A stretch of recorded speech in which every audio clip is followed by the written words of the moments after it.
ఆంధ్ర రాష్ట్రం విడిపోయేటప్పుడు 23 జిల్లాల ఆంధ్ర రాష్ట్రాన్ని విడగొట్టేటప్పుడు అప్పుడు కేంద్రంలో ఉన్నటువంటి కాంగ్రెస్ పార్టీ, ప్రతిపక్షంలో ఉన్నటువంటి బీజేపీ పార్టీ గొంతునొక్కి ఆంధ్రలో గొంతునొక్కి ఈ రాష్ట్రాన్ని విడగొట్టడం జరిగింది.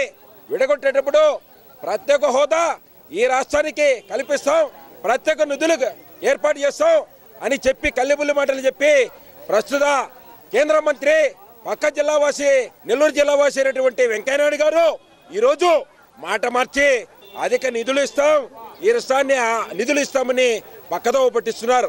ఈరోజు గతంలో చెప్పినటువంటి ప్రస్తుత కేంద్ర మంత్రి వెంకయ్యనాయుడు గారు, అదేవిధంగానే బీజేపీ పార్టీ ఈరోజు ప్రత్యేక హోదా కల్పిస్తామని ఆ రోజు చెప్పి ఈ రాష్ట్రానికి నట్టేడ ముంచి ఈ రాష్ట్ర ముఖ్యమంత్రి చంద్రబాబు నాయుడు గారు నోట్లు పేరుతో దాదాపు తెలంగాణ ప్రాంతంలో కోట్ల రూపాయలు చేతులు మారుస్తూ ఎమ్మెల్యే రేవంత్ రెడ్డి గారు అడ్డంగా దొరికిపోతే ఆయన్ను రక్షించుకోవడానికి ముఖ్యమంత్రి చంద్రబాబు నాయుడు గారు ఆయన మీద కేసులు రాకుండా ఉండడానికి కేంద్రంతో ఒప్పందం కుదుర్చుకొని ఈ రాష్ట్రానికి ప్రత్యేక హోదా కల్పించకుండా పోవడం వల్ల ఈరోజు కేంద్రం నుంచి వచ్చిన నిధుల్లో దాదాపు ప్రాజెక్టు, అదేవిధంగా నిధులు కానీ, అదేవిధంగానే పెద్ద కంపెనీలు కానీ ఈ రాష్ట్రానికి వస్తే కంపెనీల్లో 90% కేంద్రం నుంచి వచ్చే నిధుల్లో సబ్సిడీ ఉంటుంది.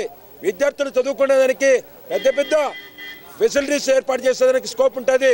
ఈరోజు కంపెనీలు వస్తే విద్యార్థులు MBA, MCA, అదేవిధంగా వివిధ కోర్సులు చదివిన విద్యార్థులు పక్క రాష్ట్రాలకు పోయి ఉపాధి కోసం దేశాలకు వెళ్ళిపోయే పరిస్థితులు ఏర్పడుతున్నాయి. అలాంటి వారికి ఈ రాష్ట్రానికి 14 జిల్లాల ఏపీలో అభివృద్ధి చేసుకుంటే ఈ రాష్ట్రంలో పెద్ద కంపెనీలు వస్తే ఉపాధి ఉంటుంది. లేని పక్షంలో నిరుద్యోగ సమస్య ఈ రాష్ట్రంలో తీవ్రంగా ఇబ్బంది పెడుతున్నారు. అందుకోసమే వైఎస్ జగన్మోహన్ రెడ్డి గారు ఆయన ప్రాణాలు సైతం లెక్క చేయకుండా వివిధ రకాలుగా ఆందోళన చేస్తూ పోతున్నారు. ఈరోజు ఢిల్లీ ప్రాంతంలో ఢిల్లీ నడిబొడ్డున పార్లమెంటు ఎదురుగా ఆందోళన చేయడం జరిగింది.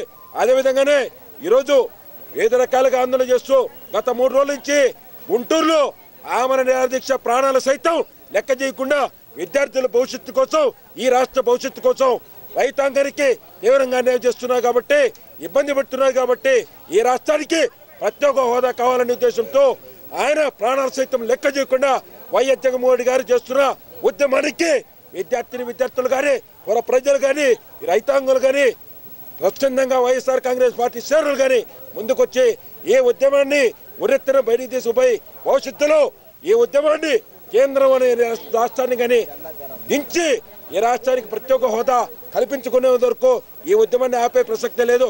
కోసమే ఈ కేంద్ర రాష్ట్ర ప్రభుత్వాల కోసం విద్యార్థులు కానీ రైతాంగానికి ఇబ్బంది పెడుతున్నారు కాబట్టి ఈరోజు అందుకోసం వైఎస్ఆర్ కాంగ్రెస్ పార్టీ ఈ రాష్ట్రంలో నడిపించి వైఎస్ జగన్మోహన్ రెడ్డి గారు ఉర్రెత్తిన ముందుకు వచ్చారు. ఈ ఉద్యమానికి మేము కానీ చేయి కలిపి ఉద్యమంతో ఈ రాష్ట్రానికి ప్రత్యేక హోదా కల్పించినందుకు ఈ ఉద్యమాన్ని ఆపే ప్రసక్తి లేదని తెలియజేస్తున్నారు.